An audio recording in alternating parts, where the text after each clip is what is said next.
Oke, selamat malam teman-teman semua. Jumpa lagi di Barbecue Klinik Sangkuter ya. Terima kasih sudah bergabung. Sudah cukup banyak nih yang bergabung. Kita akan segera mulai. Terima kasih atas kepesertaannya dan beberapa teman yang sudah mencantumkan ya saham-saham yang nyangkut. Ini ada dua terakhir yang saya belum sempat masukkan ke PowerPoint karena belum dapat datanya ya. Jadi mungkin nanti kita susulkan aja. Oke, kita akan mulai ya teman-teman. Mungkin sedikit dulu buat gambarannya sebelum kita bahas satu persatu saham yang nyangkut ya dari teman-teman.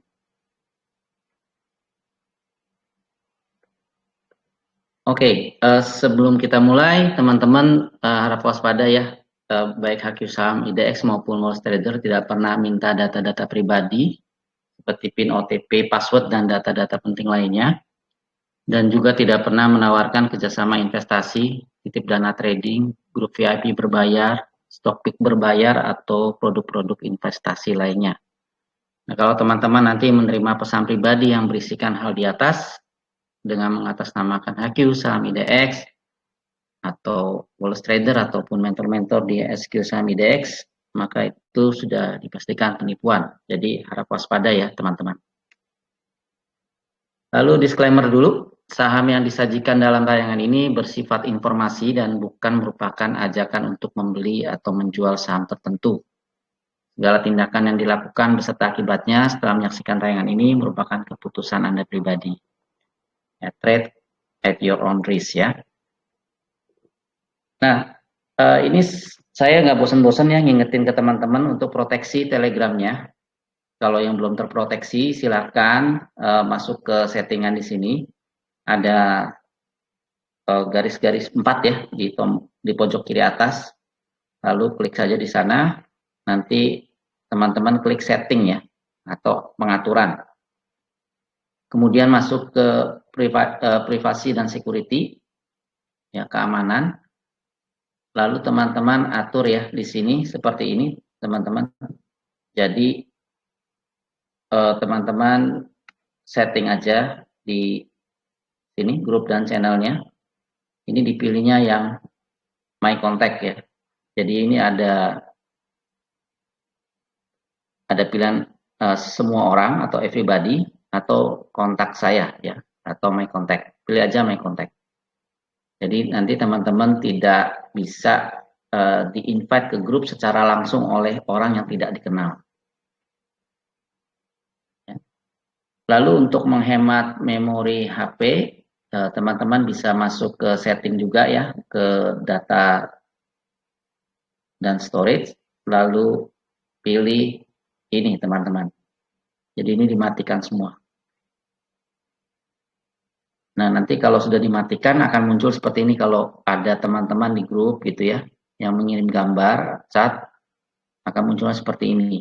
Nah, kalau teman-teman mau lihat, mau save, baru teman-teman klik tombol yang panah ke bawah ini. Oke, itu saja intermezzonya. Sekarang kita akan bahas siapa sih Sangkuters itu ya. Ini adalah orang yang membeli saham pada harga tinggi dan melewatkan kesempatan untuk segera menjual ketika harga sahamnya masih bagus. Kurang lebih mungkin karena sayang kali ya, sudah turun jauh sehingga kerugiannya makin besar gitu, jadi makin sayang gitu sama sahamnya. Nah, penyebab Sangkuters ini ada, yang pertama adalah membeli saham karena populer ya. Jadi bisa aja investor atau trader, ya kita semua lah ya, tidak memiliki tujuan atau strategi untuk berinvestasi atau trading yang jelas, cenderung terjebak di saham nyangkut.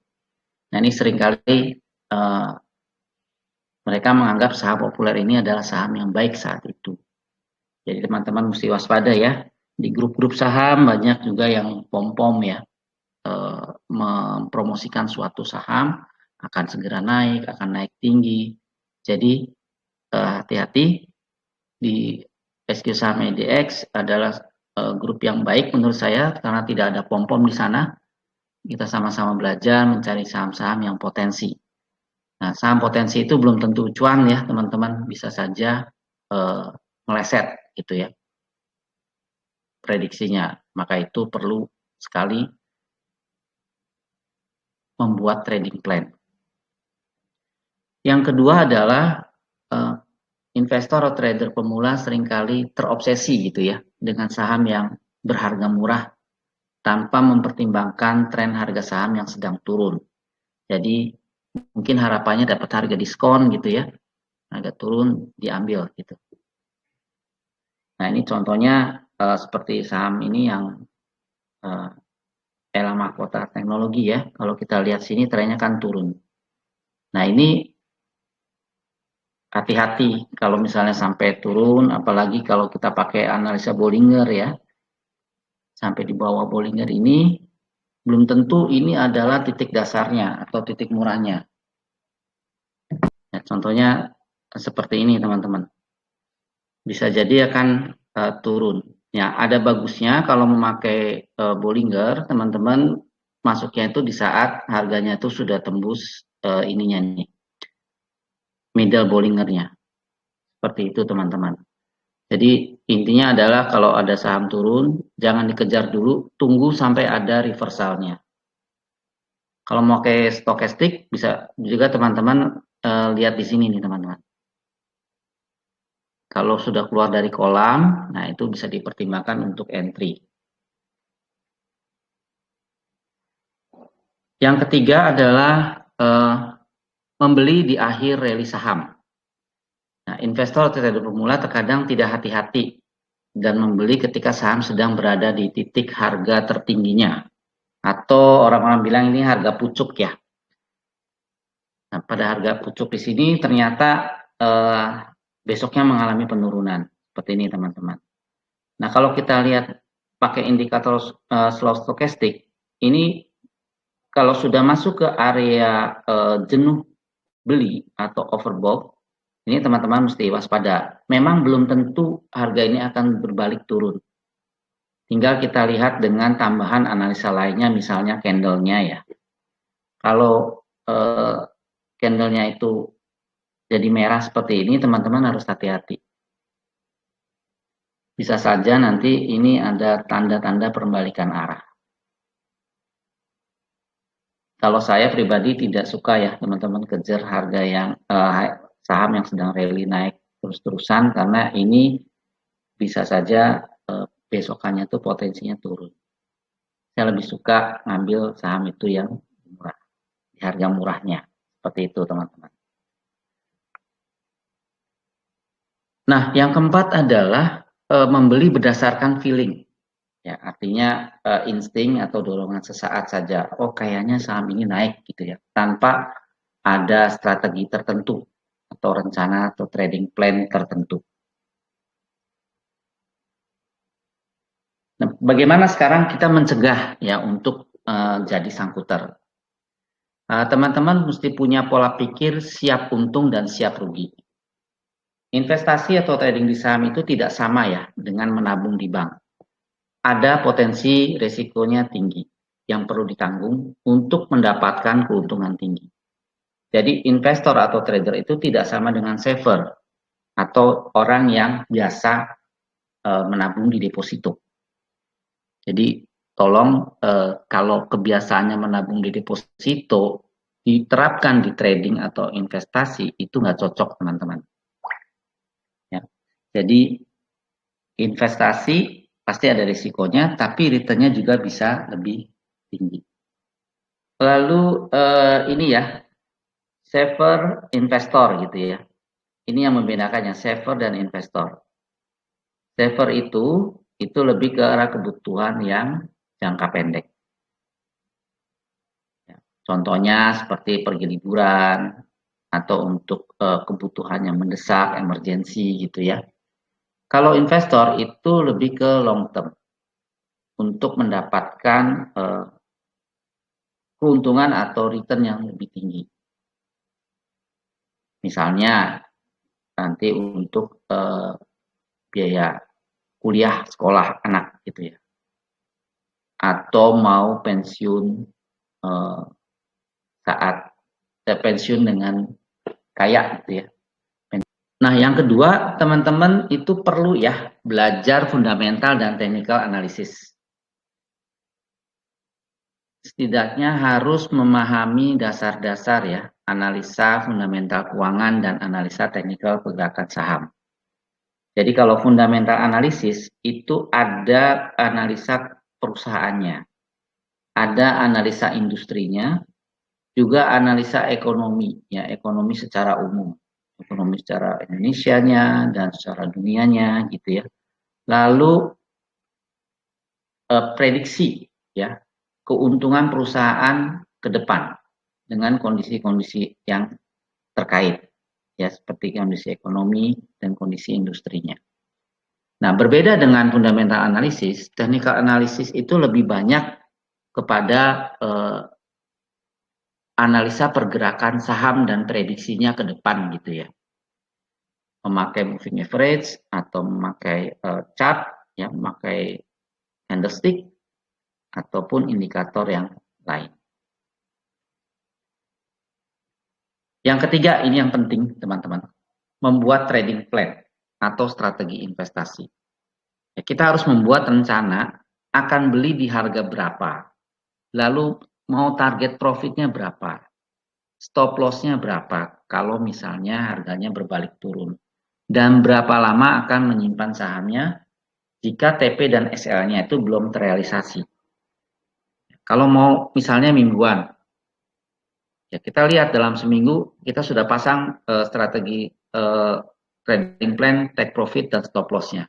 Kalau dalam satu minggu nggak kena, ya ini tinggal teman-teman lihat apakah misalnya setiap Jumat teman-teman review gitu ya untuk swing trading mingguan misalnya setiap Jumat atau setiap Rabu terserah teman-teman pilih harinya. Nah katakanlah setiap hari Jumat. Apabila setiap hari Jumat itu stop loss dan TP-nya belum kena, teman-teman melihat apakah ada saham dengan potensi yang lebih bagus. Kalau misalnya ada, teman-teman bisa exit dari saham yang dibeli tadi, lalu dipindahkan ke saham itu. Tapi kalau nggak ada ya teman-teman coba tetap pertahankan saja sampai terkena apakah target profitnya atau stop loss-nya.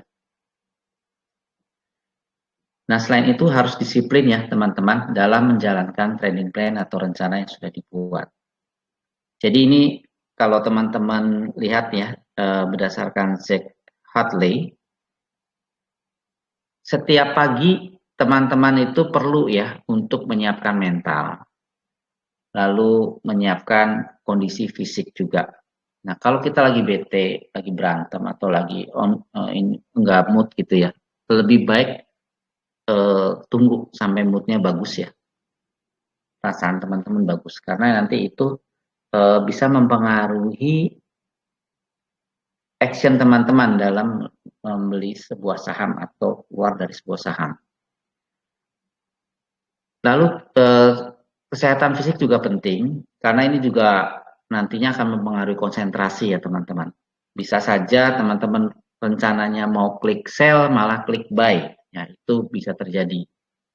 Pasti teman-teman pernah ngalamin ya. Saya juga pernah ngalamin sih dalam kondisi fisik yang kurang bagus.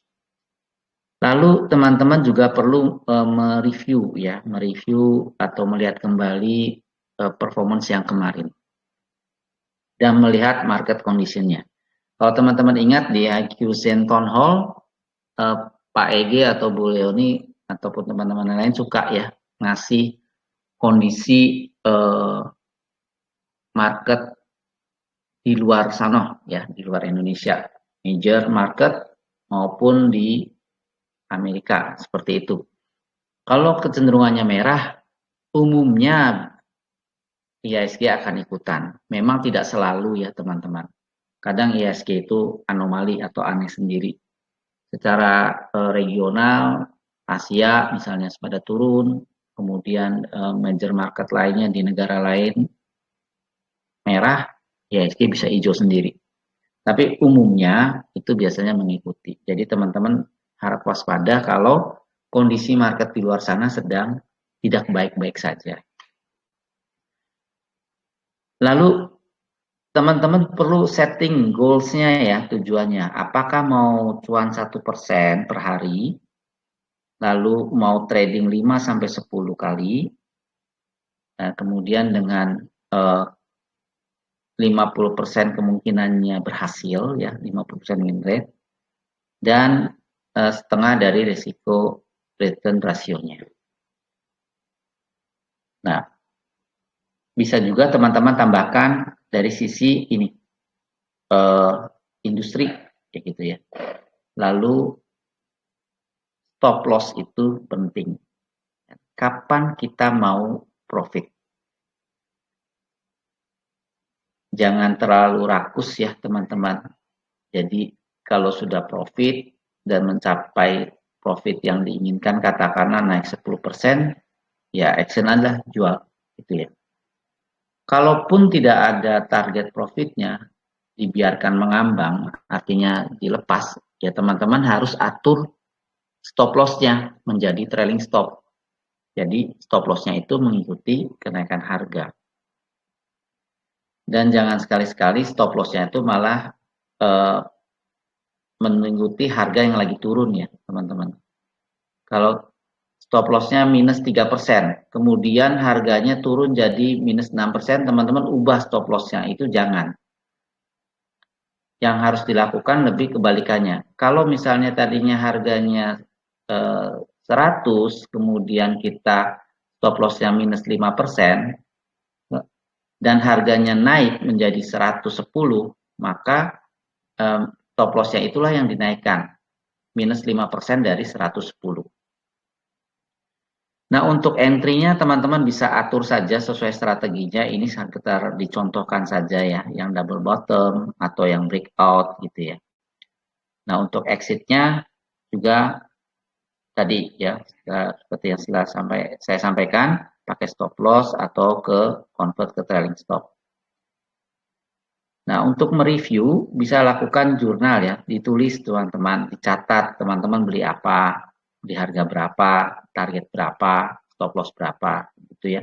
Gunanya apa? Ini untuk evaluasi, gitu ya. Oke, terus berikutnya lagi teman-teman luangkan waktu ya untuk monitor. Saran saya teman-teman yang bekerja, seperti saya masih bekerja, itu waktu untuk monitor tentu saja terbatas ya. Lain dengan yang full trader, teman-teman yang full trader pasti monitor lebih intens. Setiap detik juga bisa dimonitor. Kalau teman-teman masih bekerja, berwira swasta atau berusaha dengan ada kegiatan lain, ya sebaiknya ya kalau sama sekali tidak punya waktu, ya jangan trading di saham atau investasi saham. Beli saja reksadana saham secara rutin dalam jangka panjang. Ya. Atau bisa juga menggunakan ini fitur auto order. Ya, saya sering menggunakan fitur auto order untuk swing trading. Jadi setelah menentukan target profitnya berapa, stop lossnya berapa, saya langsung input di fitur auto order aplikasi trading. Nah, tadi pencegahan, sekarang pengobatannya. Gimana kalau udah terlanjur gitu ya? Kan sudah tidak bisa dicegah lagi gitu, terlanjur nyangkut gitu ya. Nah, teman-teman bisa pertama lakukan average down saat reversal. Jadi kuncinya adalah saat reversal. Jika saham yang memiliki fundamental yang masih bagus, teman-teman bisa lakukan pembelian lagi pada saat ada tanda-tanda reversal. Nah, fundamental yang bagus itu kalau saya ambilnya pakai yang sederhana saja. Di bot sudah ada, tinggal ketikkan perintah MV kode saham. Ini contohnya ya, MV becap. Gitu ya. Akan muncul seperti ini teman-teman. Yang di atas itu secara technical analisisnya, yang di bawah itu secara fundamentalnya. Kalau dari poin-poin fundamental ini masih hijau atau ada tanda masih oke gitu ya. Nah, ini kita anggap fundamentalnya masih bagus. Ya. Jadi kita masih bisa lakukan strategi average down. pada saat nanti saham ini reversal. Nah, ini contohnya ya. Misal saya beli nih di harga 195. Di sinilah ya, sekitar ini ya, di pucuk sinilah. 195. Sebanyak 100 lot. Nah, ini nggak dijual nih, turun-turun sayang gitu ya, ditahan-tahan terus sampai di harga 100 misalnya. Mencapai di harga 100. Berarti floating loss saya atau kerugian yang belum terrealisasi saya sekitar 48,72%. Nah, kalau teman-teman memakai strategi tadi ya, bila ada reversal, ini contohnya kalau indikator reversal itu saya pakai slow stochastic. Kalau keluar dari kolam, ya dengan volume tinggi pula nih, ini saya anggap sudah ada tanda reversal. Nah, contohnya saya beli kan di Juni 195 ya, punya floating loss 48,72. Lalu saya beli kembali 140 di jumlah lot yang sama. Maka saya akan mendapatkan harga rata-rata di 167,5. Nah, kalau kita bandingkan antara harga rata-rata perolehan kita 167,5 dibanding harga terakhir, itu kerugiannya menjadi berkurang. Jadi minus 16,42%. Nah, setelah pembelian, ini ada peluang untuk exit ketika harganya mencapai 160, katakanlah mencapai di sini ya, the best-nya nih ya. Dalam satu hari ini BCAP ini bisa naik sampai 160 kemudian turun lagi sih. Nah, katakanlah beruntung gitu ya, terjual di 160. Maka kerugiannya itu hanya minus 4,48%. Kerugian ini sih masih relatif kecil ya teman-teman, masih bisa di cover dengan keuntungan lain nanti di saham yang potensial. Nah, kita lihat nih teman-teman. Dari tabel ini terlihat ya, kalau kita loss 1%, untuk bisa dipulihkan ya, modal kita dapat untung lagi di 1%. Kalau kerugiannya 3%, maka untuk memulihkan modal kita harus mendapat keuntungan sebesar 3,09%. Kalau 5%, keuntungan yang diharuskan didapat adalah 5,26%. Ya, seperti itu teman-teman. Jadi kalau kita lihat di sini, kerugiannya itu minus 4,48%, itu akan bisa dibalikan, dipulihkan kalau kita nantinya mendapatkan keuntungan kurang lebih 5% di saham yang lain. Ini prinsipnya seperti itu ya teman-teman. Semakin tinggi kerugiannya, floating loss-nya, semakin besar profit yang dibutuhkan untuk mengembalikan modal kita. Jadi, dan ini tentunya akan semakin lama teman-teman. Nah, skenarionya misalnya saya masih sayang gitu ya. Tadi dengan menjadi sedikit kerugian aja saya nggak mau lepas karena masih belum untung. Ya sudah, kita lakukan lagi average down di saat keluar kolam di sini. Ini sekitar bulan Agustus kali ya. Di harga 110 misalnya. Nah, total lot yang dibeli adalah 2 kali total lot yang kita punya. Jadi total yang kita punya kan sini, mohon maaf, bukan 2 kali ya, sama dengan total lot yang kita punya. Jadi ini totalnya lotnya sudah punya 200, ya kita lotnya belinya 200 lagi. Sehingga diperolehlah harga rata-rata 138,75. Kalau kita bandingkan dengan harga perolehan harga saat itu, maka kerugiannya berkurang menjadi 20,72%. Demikian pula di Oktober kita beli lagi pada saat harganya di 105. Sebesar 400. 400 diperoleh dari mana? 200, 100, 100. Jadi kita beli 400. Sehingga diperoleh harga rata-ratanya adalah 121,88 atau floating loss-nya itu minus 13,84. Lalu di Oktober di bulan yang sama yang kedua ada lagi nih keluar dari kolam. Kita beli lagi misalnya di harga 100 sebesar 800 lot. Ya, 800 dari mana? Ya penjumlahan ini kita punya sudah 800, 100 tambah 100 tambah 200 tambah 400. Sehingga harga rata-ratanya semakin turun perolehannya 110 dan floating loss-nya semakin kecil menjadi minus 9,86%. Jadi semakin besar ya skema average-nya. Nah, kita lihat teman-teman histori dari saham backup ya. Ini bisa turun sampai 50 dan kemudian naik sangat tinggi sampai di 350 ya. Teman-teman bayangkan kalau ada yang nyangkut di sini. Akhirnya dibawa turun lama di sekitaran 100. Sudah berapa besar floating loss-nya. Oke, yang kedua, misalnya kita nggak punya duit gitu ya, nggak punya cadangan duit untuk average down.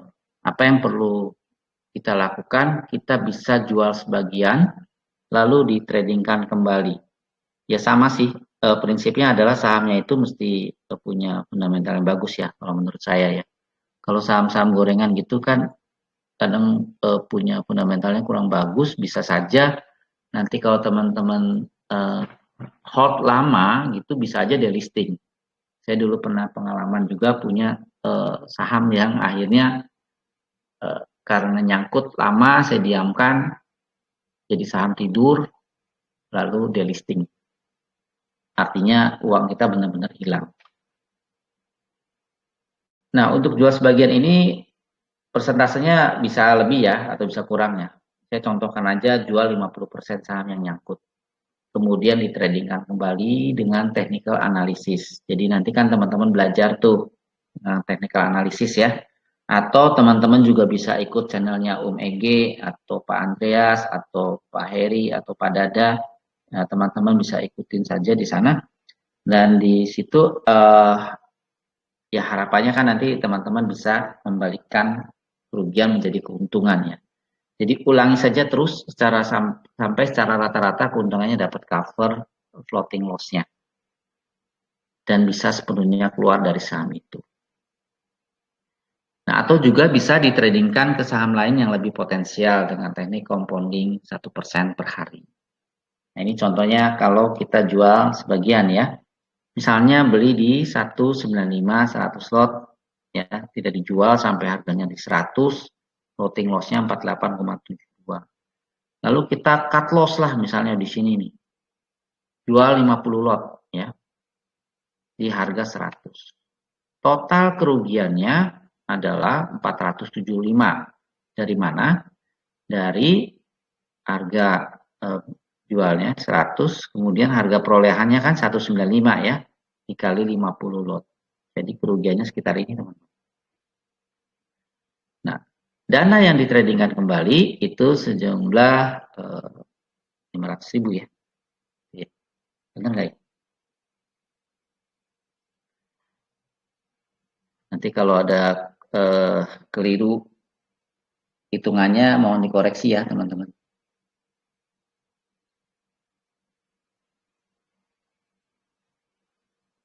Nah, kita bisa beli lagi di harga 100 sebanyak 50 lot. Ya. Jual di harga 150, profitnya menjadi 250.000 ya. Mohon maaf ini nolnya kurang. Lalu yang kedua beli lagi di harga 110 sebanyak 50 lot lagi. Jadi ini beli jual gitu ya. Jadi total profit dua kalinya jadi 450.000 ya kurang lebih sudah sedikit mengcover ya. Kita bisa exit dengan sedikit kerugian atau kita bisa coba tradingkan kembali.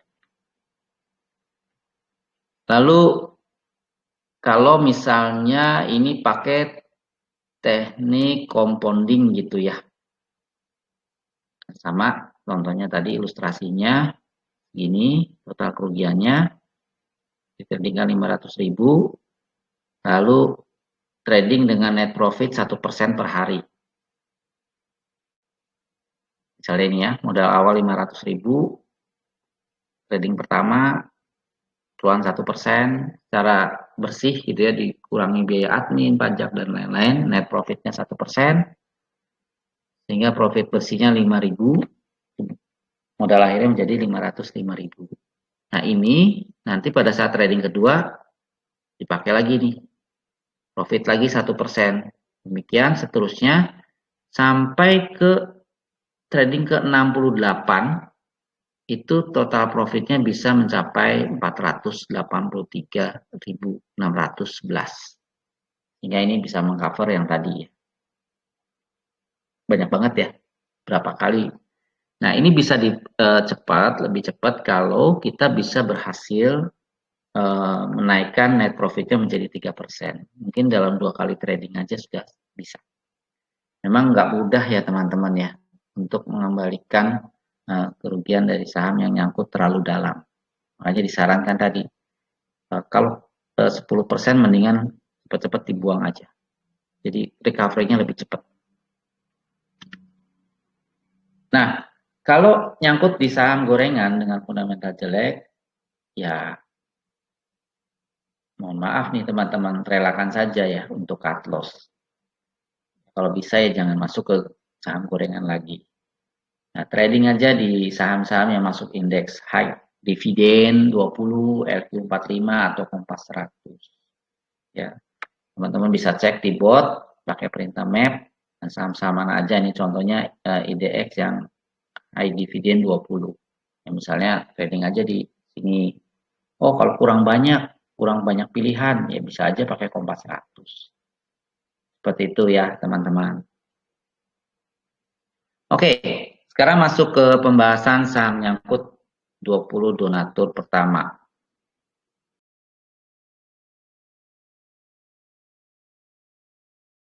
Terima kasih teman-teman, selamat malam.